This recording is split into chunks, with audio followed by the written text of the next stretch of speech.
Hello, hello, hello. I am the Linux Mitch. Someone commented on one of my videos saying that I do too many videos on how to update your system. Well, I didn't really think I did that many videos on updating. I do some. But I have almost 200 videos on my channel, and my channel is just over a year old, maybe 15 months old, and I'm close to 200 videos. So I have lots of videos. I have videos where I show how to use different Linux systems, how to use different Linux distributions, how to install them. I have all kinds of videos. Anyways, this person also suggested, why don't you do more videos on different desktop environments or window managers? And it's true, I focus mostly on the Cinnamon desktop, Qtile, and big time on the awesome window manager. And there's a few reasons why I don't. Number one, it's kind of hard to do a video on a window manager or a desktop environment that I don't live in. Now, when you live in something, you know it really well. And then you can do a video on it and say, this is how you do this, and this is how you do that. The other thing is that some of the other window managers that are available come blank. When you open them, it's a blank screen and nothing works. And you have to know how to go into the configuration file and put key bindings in, have a bar on top or a bar on the bottom, add stuff to your bar. And of course, every window manager is, the configuration file is different. The configuration file are written in different languages, different computer languages, that is. And you have to know how to do that.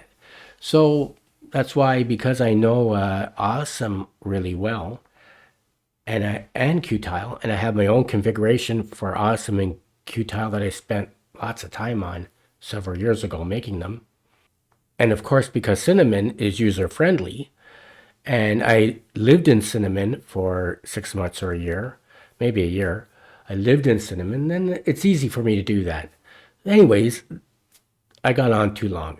So today, I'm going to install the Gnome desktop in my Arch Linux system. So let's get to it. I think that's the longest introduction I've ever done. Oh, 3 minutes long. Too long. So I'm in my virtual machine program here, Virt Manager, and let's open up Arch Linux. I'm going to click on. Let's make this full screen. And we're just logging into the TTY because I turned off my login manager, or the display manager, as it's properly called. I disabled it.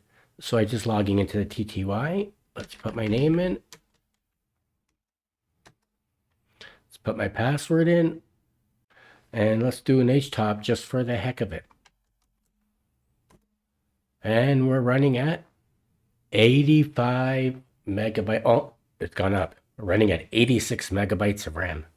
Of course, I'm not logged into the window manager. So we're going to log into the awesome window manager. And let's do an HTOP now. Let's just use my mouse.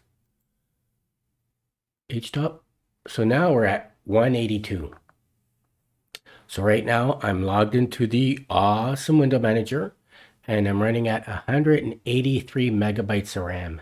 So this Arch Linux virtual machine has 4 processors, no swap, 4 gigs of RAM, and I'm running at 183 megabytes of RAM. So let's go ahead and install the Gnome desktop. And before I do that, what I'm going to do is let's turn on my login manager or my display manager like DM.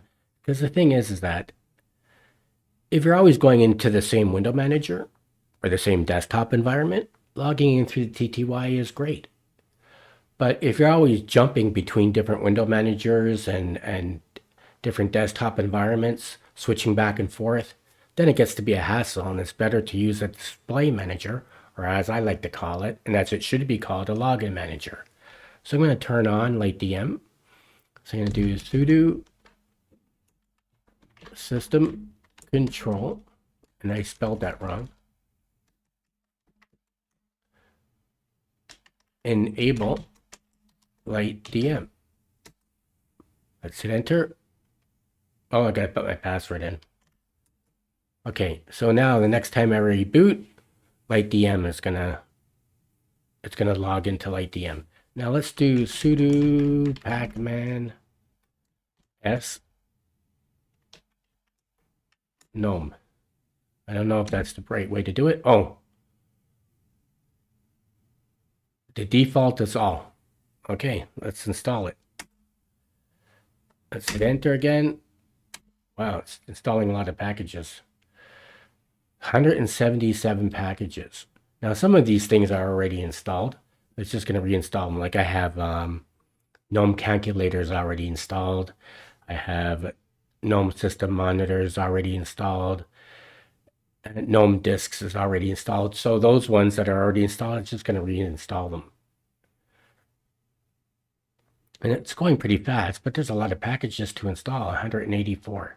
And I'm not going to, once I log into GNOME, I'm not going to spend too much time on it. GNOME is not one of my favorite desktop environments. I've never lived in it. I've played with it, but I've never lived in it. So I'll just take a look around and then I'll close the video. And it looks like we're almost at the end here. Not going to take too much longer. Do I have to pause this? Been running for 8 minutes. I did a long introduction, but and the GNOME desktop environment, you can change a few things. I mean, you can change your wallpaper, you can do a light theme or a dark theme, but there's not a whole lot of configuration that you can do with it. And one of the funny things about the GNOME desktop environment is that you either love it or you hate it. There seems to be no middle ground for the GNOME desktop, and some people pronounce it GNOME. I think the G is silent though.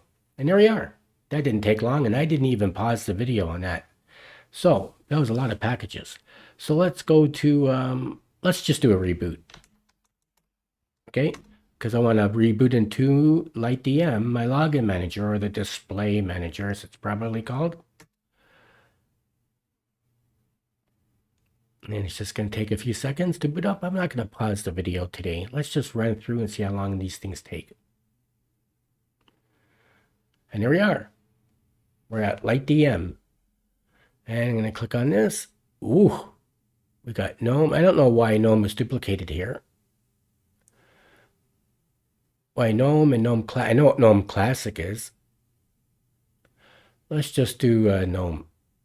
Let's see if it stayed on there. It did. Okay, let's do my password. Let's see what happens.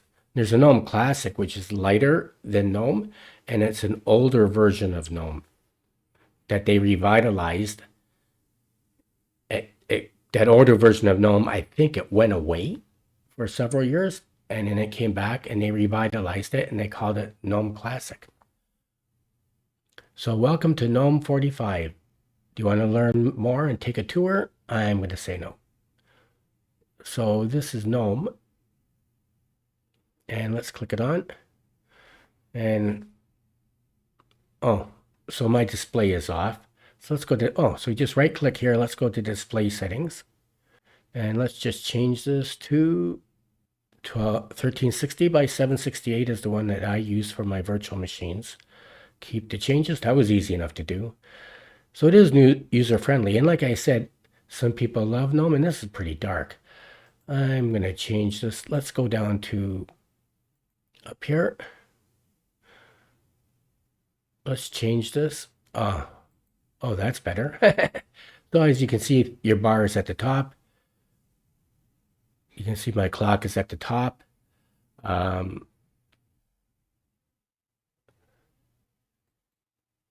you can see this shows that I'm connected to the network. This is my network settings. My volume control is here. You have this icon. If I click it on, You can power off, suspend, restart, right? You can, this is my power button, so you can suspend, restart, power off, or log out. You can switch to dark style. That's too dark for me. I like this better. And of course, you have your activities menu here, and can bring up. Let's open up. Let's see if my web browser opens up.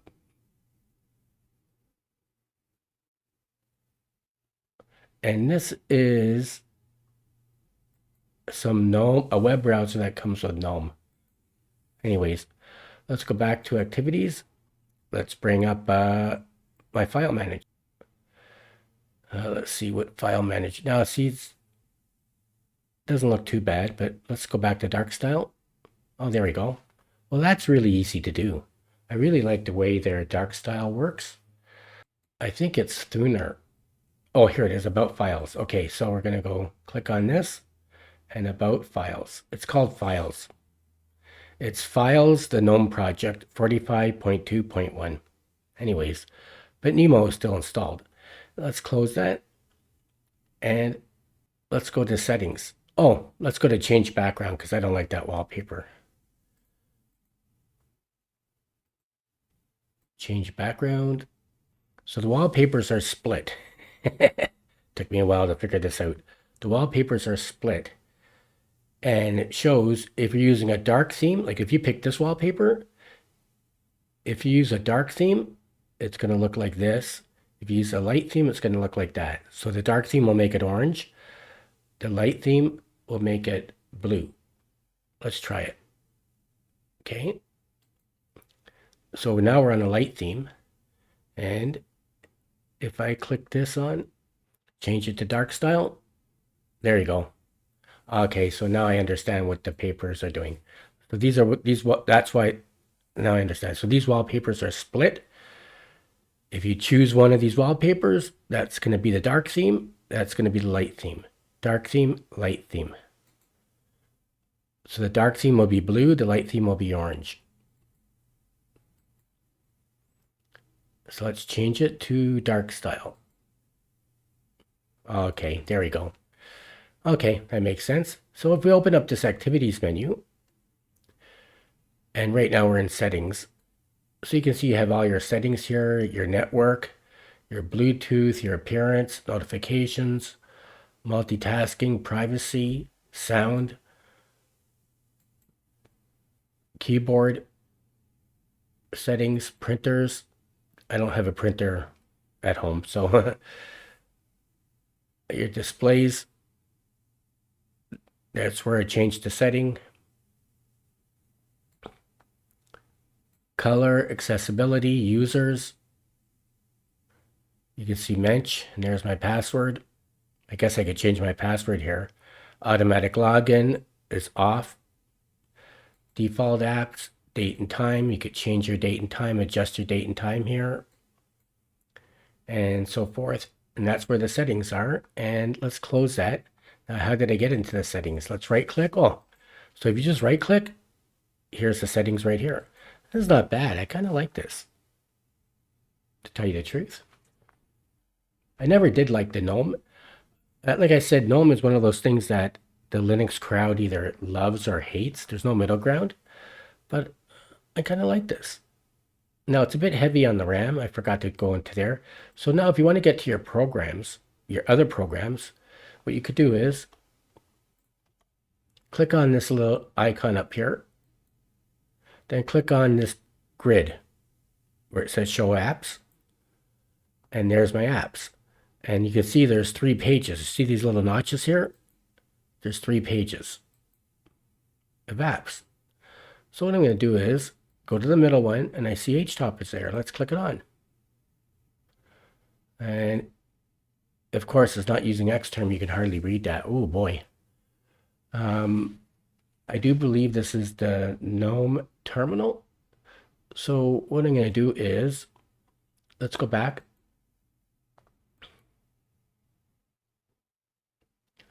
Let's see if Xterm is installed.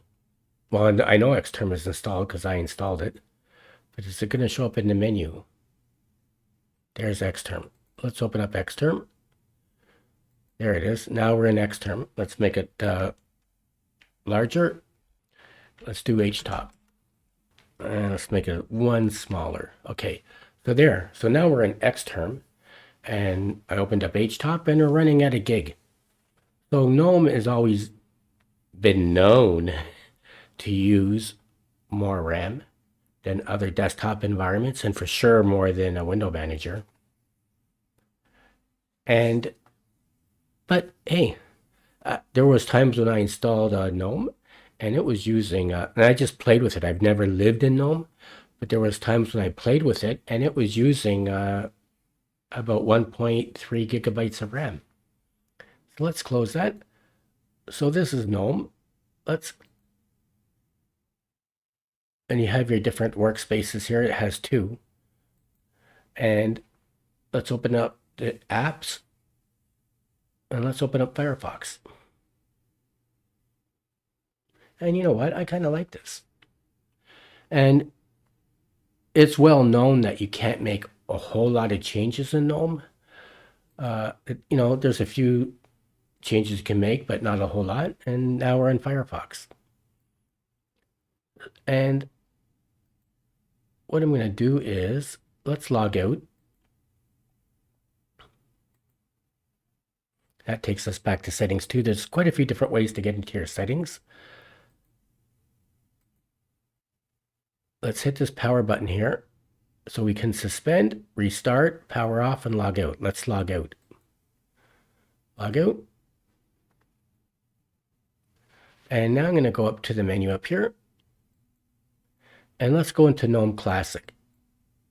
And let's type in my password. So now we're going into GNOME Classic, which is a much older version of GNOME that went away for a few years, but then they revitalized it and brought it back, and it's called GNOME Classic. So you see, it kept the same wallpaper that I chose when I was in modern GNOME. And your workspaces here has 4 workspaces. 1, 2, 3, 4. You can see there's a menu on top and a menu on bottom. The menu on top, what I want to do, and here's the clock, here's your volume control, and here's your power button. You can go dark style.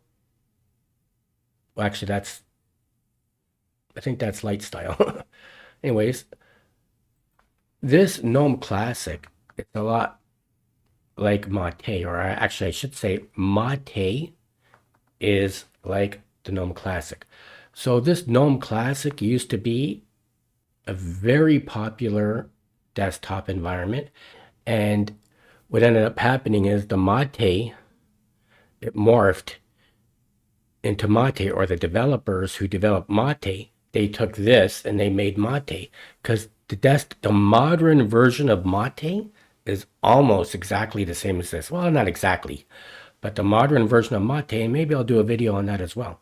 I should do a video on the Mate desktop environment. But the Mate desktop environment is a lot like this. It has applications there. See, and if you go, you have accessories here. This is really easy to use. I like this. Internet. We have Firefox. We have my Remina. That's an app that I use to log into work. System tools. Here's HTOP. Let's click on it. So we went here. We went applications, system tools, HTOP. Let's click on HTOP. Now I guarantee you this is going to be a lot lower. And of course you can't read it because I got to adjust the colors in the GNOME. Let's go into system tools. Let's just open up Xterm. And let's type in HTOP. So now look at this. We're running at 747 megabytes of RAM. So GNOME Classic is a lot lighter than modern GNOME. Look at that. So we're in GNOME Classic and it's running at 747 megabytes of RAM. That is really good. So let's close this.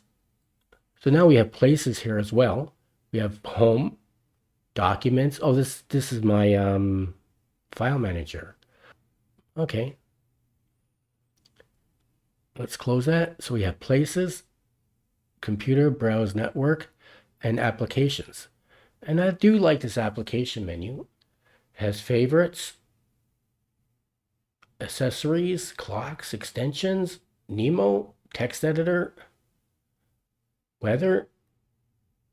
Let's open up the weather and see what happens. Search for a city. Let's do Toronto. Let's just do that. Let's see what happens. And here we have it. It's -6. Feels like -17. Oh, that's interesting. And so we have applications, system tools. Everything is in here that's in the modern GNOME version. Only this runs a lot lighter. So if you have a computer that doesn't have a lot of guts or a lot of RAM, and you do want to run GNOME, you could run GNOME Classic. And what I'm going to do is log out, click on the power button, click on the power button again, and you have suspend, restart, power off, log out. Let's log out. And there's some other options here.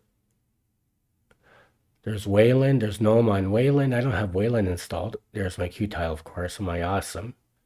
GNOME Classic on Xorg. And let's just go back into GNOME, modern GNOME. Put my password in. And this modern one only comes with 2 desktops, but you can add more. Let's make that full screen. Oh, and it has a search field too. Let's type in something. So now we're in modern GNOME. Let's type in Xterm. There we go. And that's Xterm. So this is good too. Now we're running at a gig. Oh, it went down to 900. Running at 903 megabytes of RAM. Although, so you hit activities, hit the grid, and there's all your apps. And you can type in the search for an app, or you can scan along, hit this arrow button, back and forth, and there's all your apps. Or type in a search. And that's it. Today, I took a quick look at the GNOME desktop environment. And I looked at GNOME Modern and GNOME Classic. And there's not a lot of configuring you can do. I think you can add extensions to it to do more configuring. But you know what? I've never liked the GNOME desktop. I always hated it. I never lived in it. I only used it a little bit, like to play with a few times for 5 or 10 minutes. But you know what? It's not bad. I kind of like it. What do you think? Let me know in the comments. Do you use GNOME? Do you love it? Do you hate it? Are you kind of in between? What do you think of it? And if you do use GNOME, do you use the modern one or do you use GNOME Classic? Let me know in the comments. I hope you enjoyed this video. If you did, please like it and don't forget to subscribe to my channel. Thank you for watching. Until next time, I am the Linux Mensch.